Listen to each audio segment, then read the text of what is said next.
Coming from Business Insider, Elon Musk says SpaceX's AI revenue will outpace all its other products by next month. So that's right, many of us were questioning why SpaceX was being pushed as an AI company, and within the first, I don't know, 3 months after their IPO, it looks like the revenue for artificial intelligence will outstrip basically everything else they do. It'll outstrip how much money they make for space launches. It'll outstrip how much money they make for their ISP, their Starlink service. It will become absolutely obvious that, in fact, SpaceX really is an artificial intelligence company, which is, it is what it is, I suppose. I think the interesting thing with this particular story is when you start seeing the numbers of everything else that they're doing, and you realize how little money something like space launch actually earns for a company called SpaceX with a $1.5 trillion valuation. I just think all of this story gets to be, I don't know, it gets to be curious, I would say. If we go down, we take a look at this. On Tuesday, SpaceX posted a 30-minute all-hands recording on X that CEO Elon Musk held with employees, during which he said AI has become a quote, extremely important part of SpaceX's future, which, I think we already knew that. I mean, going into the IPO, they were selling this as an AI company. They literally were not selling this as a space company anymore. So I think we all already realized it's kind of that the whole AI component is a bit important for them. Quote, probably our AI revenue, not probably, definitely our AI revenue will exceed all other SpaceX revenue, probably in September, like next month, Musk said in his speech. And that sounds amazing. Look at how fast their AI revenue is growing. Obviously, they are a contender in the AI space. Just because you don't use Grok, nor do you know anybody else who uses Grok, or that the US government has licenses for Grok, but even the employees there don't use Grok. Ignore what you see in front of your eyes and realize how successful SpaceX is doing in the AI space. That's kind of the argument here. Quote, and will significantly exceed all other SpaceX revenue in the fourth quarter. So that sounds pretty impressive. Holy hell, holy hell. Who are they getting to buy Grok?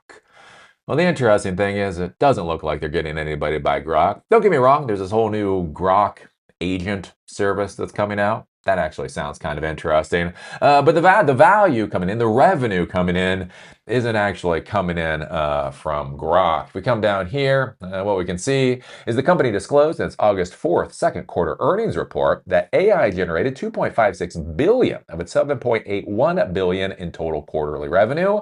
So it's already bringing in about a third of its revenue. Its connectivity products earned $4.29 billion, and its space products brought in $962 million in the quarter. And again, this is one of the things I just want to point out, like, which is just so fucking hilarious with SpaceX.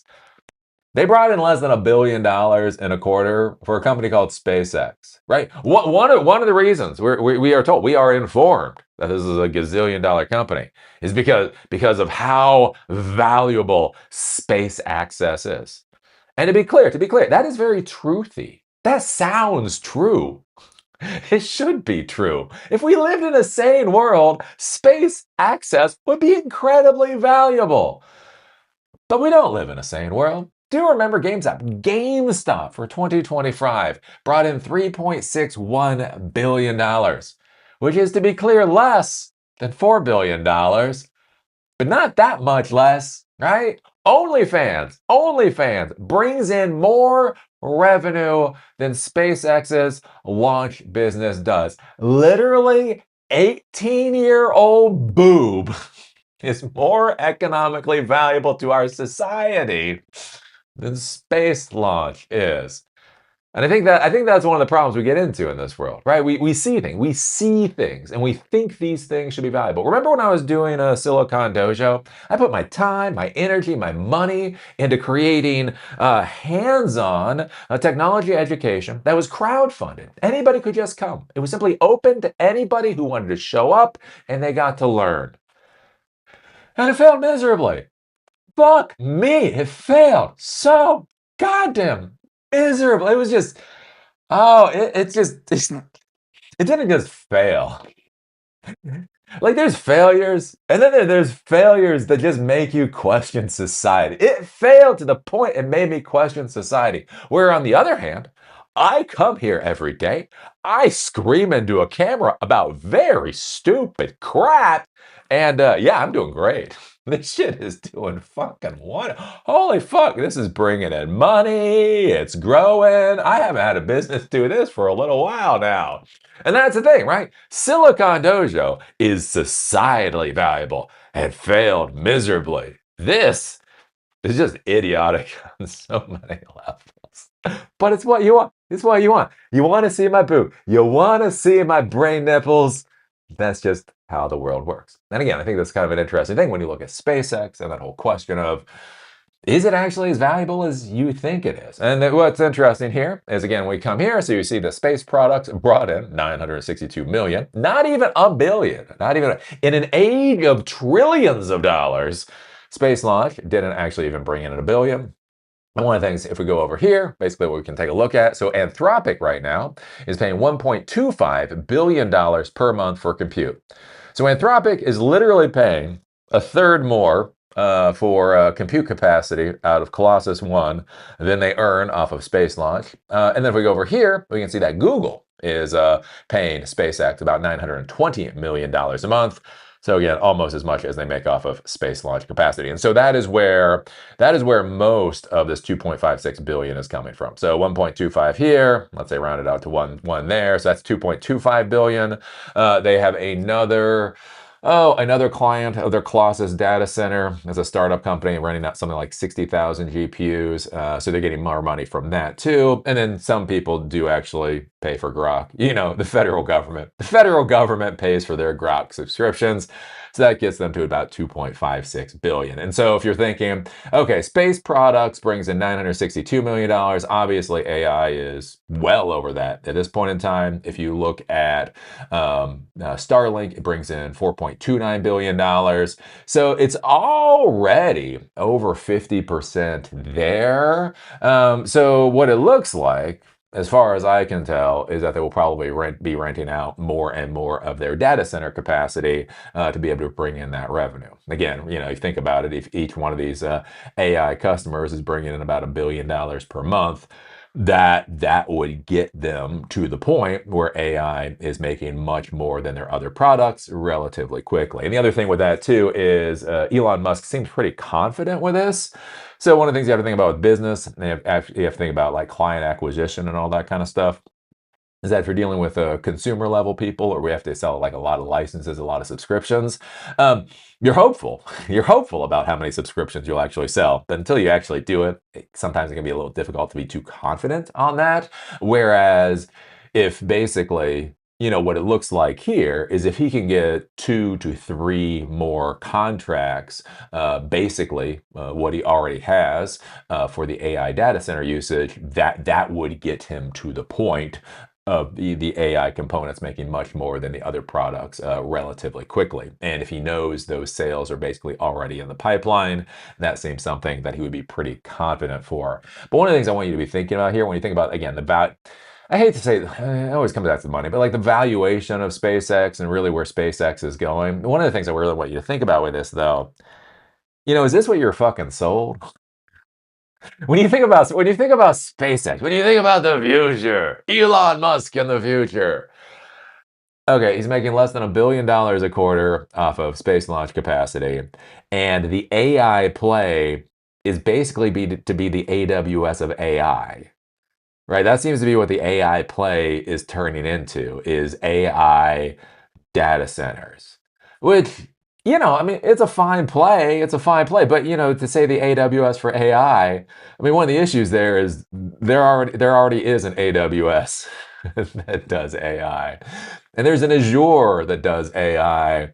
And Meta also wants to be the AWS for AI.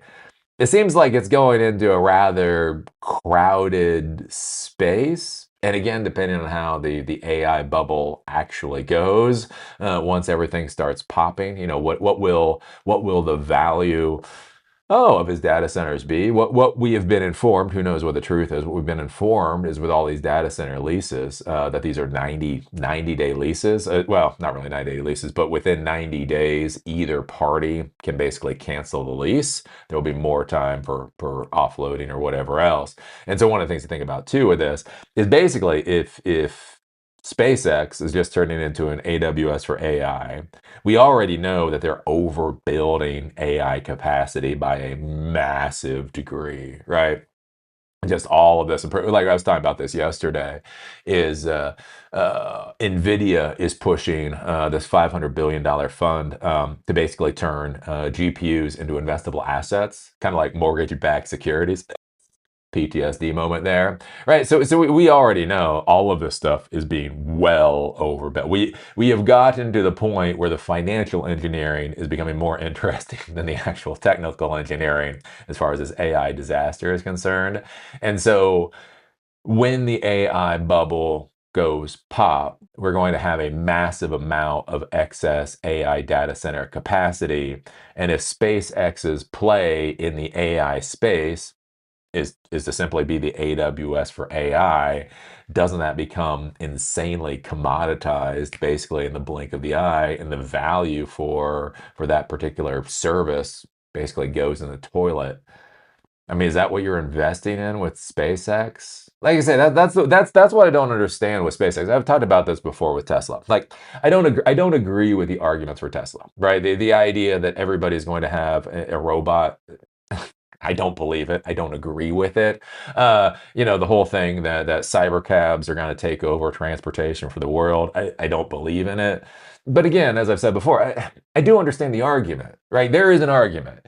If you believe that every human being on the planet wants a humanoid robot, and Elon Musk can make the best humanoid robots, can basically create the iPhone of humanoid robots, then he gets the iPhone of humanoid robots market for the world. Yeah, don't agree with it, but I understand the argument, right? Again, the cyber cabs, right? The idea that everybody wants to be in this fucking two-seat car that's like 3 fucking inches off the ground. Dude, I'm 50 years. Man, I gotta tell you, I am 50 years old. I ran 6 miles this morning. I'm about to run a marathon on Saturday. And when I think about trying to get my ass on a cyber cab, fuck, this makes my back hurt thinking about it, right? So again, I don't think the Cybercab was a good design. Genuinely don't think it's a good fucking form factor, regardless of anything else. But who knows? Maybe you don't have back problems yet, so you don't understand what everybody's screaming about. So you think, oh, okay, that's gonna take over the world. And that's why Tesla has this gazillion-dollar valuation. Again, don't agree with it. I understand your side of the argument, though. I swear to God, every time I look at SpaceX, I don't get the argument. It's not that I disagree with the argument. I don't fucking get it. Their space launch capacity is shown to not be that valuable. However valuable it is for society, it's not economically that valuable. I mean, again, their AI, their AI play is just what? To build a shit ton of AI data centers like everybody fucking else in the world is? Their ISP, right? There's this idea that Starlink is going to be the ISP for the world. Like, why? The only people that would ever say that are people that have not a fucking clue how networking works, right? Don't get me wrong. If you're in the middle of nowhere, you're in rural areas, there are a tremendous number of situations where Starlink will be valuable and will be life-changing. But motherfucker, if you've already got glass running to your building, you ain't gonna give it up for Starlink. I've got fiber to my house. I ain't gonna give up my fiber. For Starlink. Nobody who has fiber to the premises is going to give that shit up for Starlink. The idea that Starlink is going to become the internet service for the world doesn't make like no, it's just fucking not going to happen. Anyway, that's I just look at this. We'll see. We'll see what happens with SpaceX. I know what's going to happen with SpaceX. SpaceX is going to get bought by Tesla. Here's the deal.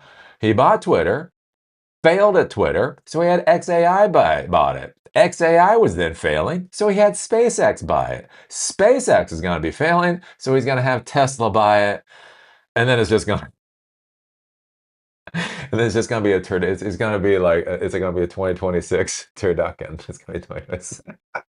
It's gonna be like diarrhea inside a hard turd that's all wrapped in the rotting carcass of a roadkill raccoon.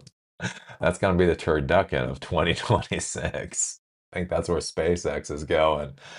So, anyways, I don't know. Like, what do you think about this? Like, when you actually look at SpaceX, do you get any of this? The other interesting thing with SpaceX too is they say they're going to get to an annual run rate of $100 million by the end of the year. So they're at, or no, 100 bill. I'm sorry, $100 billion by the end of the year. So for their quarter, they're at $8 billion. Yeah. Does any of this make any sense? I don't know. Put your thoughts. Put your thoughts down below. If you like these episodes, do remember they're on Spotify and on Apple Podcasts. Link is down below. If you want to follow me on LinkedIn, there's a link down there too. With that, see y'all later.